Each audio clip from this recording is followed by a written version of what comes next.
Hey friends, hope you're well. Today we are looking at Bones Brigade Series 15, the Mike McGill. Absolutely love this shape. So this shape is the spoon nose. It came out in 1988. Not a lot of concave, as you can see there, for a late 80s deck. But I absolutely love this shape and this deck. So iconic. So the snake and skull came out in 1984, Vernon, Courtlandt, Johnson.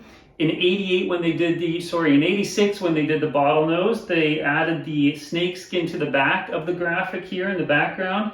And then this shape is from 1988. So 84 was the original graphic on a pig shape, and then 86 went over to the bottlenose with the added snakeskin background, and then in 88 we get the spoon shape here.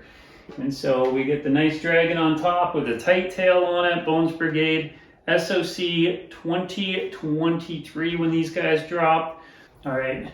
Hey guys, sorry, just a quick little edit here because as I was reading the date off, I'm like 2023 SOC. This didn't drop until 2024, so I don't know what happened there. I don't know if it's just this one. I'll have to look at my other ones, but honestly, I haven't looked at them since I picked them up. But anyways, says SOC 2023 on this one, but it should be 2024 because that's when we actually got them. All right, peace out. Little Powell Peralta on the bottom with some Roman numerals there. And yeah, there's this additional sticker on top. So instead of putting the numbers on the card, they actually put it on a sticker now. It's kind of like a reflective sticker. A little rainbow action going on there. So 0249, so fairly low number here of 3,000. And then also on here we get the deck shape, which is the 215, which we'll talk about once we get to the specs. But I really dig this deck. So let me pull up a picture of the OG one here, just so you can see how closely this thing matches to it. The OG version is pretty awesome. I'm not a big white dip guy, but this looks really rad, and they did a good job at copying the OG version. And then let me pull up one other image here. So it was actually one of Mike McGill's riders. And so a gentleman on Instagram, his name is James Lamb. So he goes by JOEDLAMB. So Jody Lamb on Instagram. Anyways, if you're not following him, which you probably are, but if you're not, go check him out. I'll put his IG in the description. And he actually has one of Mike McGill's decks in this colorway, which is so rad. So I'll pull up a screenshot just of that, but definitely go check out his Instagram page. Dude has crazy amount of decks, piles of OGs, lots of rider decks as well from the actual skaters. It's awesome. It's just a great Instagram page, so go check that out. All right, what did we get with this deck? Not a lot. It seems like they're really slimming down on things that they're including. So obviously we get the sleeve here. I'm going to just put down the deck for a sec. This is really just saying that it's made in Mexico, designed in the US, and then this is just saying 7-ply hard rock maple, and then the warranty. We get this other little sleeve here for the rider card. Essentially that's all we get with it this year. So obviously including the rider card, and again, I love these things, so I'll pull this up and we can take a look at it. Lots of good details on Mike McGill there, and a little quote from Stacy Peralta, but this gives you a lot of good information on Mike McGill, including how he came up with the McTwist, I believe, yeah, and yeah, I think that's got to be on there. That's what he's known for, is the McTwist, so I'm sure that's on there. But yeah, that's really what we got, was just the rider card in the plastic sleeve.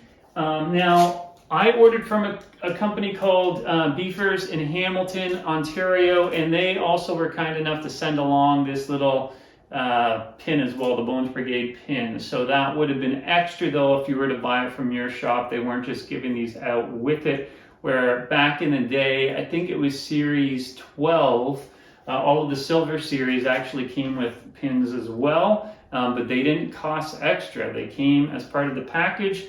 They aren't doing that anymore, apparently. So there you have it. Anyways, that's what you got with it. So let's just jump into the specs here. We talked about the shape, maybe we didn't, but anyways, you can see it here, the last 3 digits just of the serial number that's stamped in, so 215 on that. The concave on this one is the SP3, so again, for it being 1988, not a lot of concave there, but really, yeah, I love this shape, beautiful shape. And then the width on this one is 10 inches. The length on this guy is 30.58 inches. The wheelbase, so measuring in between the trucks, is 15.2 inches. The nose, which is bigger than it was on the pig, still not a huge nose here, but 4.13 inches. The tail is 6.2 inches. We talked about the art, and so we can see the little initials there, Vernon, Courtlandt, Johnson. The process for getting the graphics on, this is a heat transfer, so it's not like they're printing right onto the deck. It's put onto a heat transfer and then it's applied that way just through heat. So that makes it a little bit different. As far as the truck hole patterns, I believe nothing has changed here. Pull up my trusty Psycho Visor. And let's just see. Yes, we are talking old school truck hole pattern. And so again, just be sure guys, when you're buying trucks, most of the trucks nowadays are new school, so you want to be sure that you're getting something that has both new and old school truck hole pattern. You can get base plates that look like this that have those 6 holes that will cater to both. So I would do that. A lot of the Indy 169s, some of the 159s will still have the 6-hole base plate, and that gives you a lot of versatility, but just something to be aware of so you're not bummed out like I was. If you go way back to when I first started doing videos, my Series 9 Hawk, I bought some trucks, I was stoked to get them on and found out the hard way that the truck hole pattern had changed because I hadn't skated since the early 90s and things have changed since then. So I'm giving you the friendly heads up. All right, so outside of that, guys, that's pretty much it. Tight and clean. We know who Mike McGill is. I think he did a lot of the stunt work in Gleaming the Cube as well. If you haven't seen that flick, go check it out. But there you have it. Bones Brigade, Series 15. Mike McGill, let's get a good look at that graphic again. Vernon, Courtlandt, Johnson, so stellar. There you go, nice and clean. That dragon on top. And again, that number there was 0249 of 3000, and you can see that sticker reflect a little bit.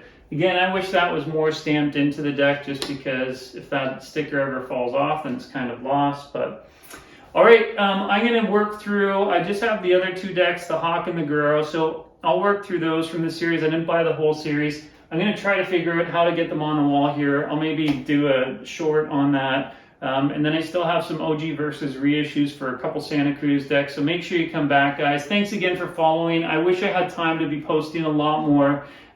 It's just, man, summer gets a hold of me in real estate, and I'm just trying to do social media for that, and it takes up time, just marketing and showings and all the stuff associated with it. But I do appreciate you hanging out. The subs help, the likes help. Truly do, and please leave a comment. I love engaging with you guys, and I would encourage you guys, read through the comments because there's guys that are on there asking questions, and I know some of you have way better answers than I have, so engage in the comments.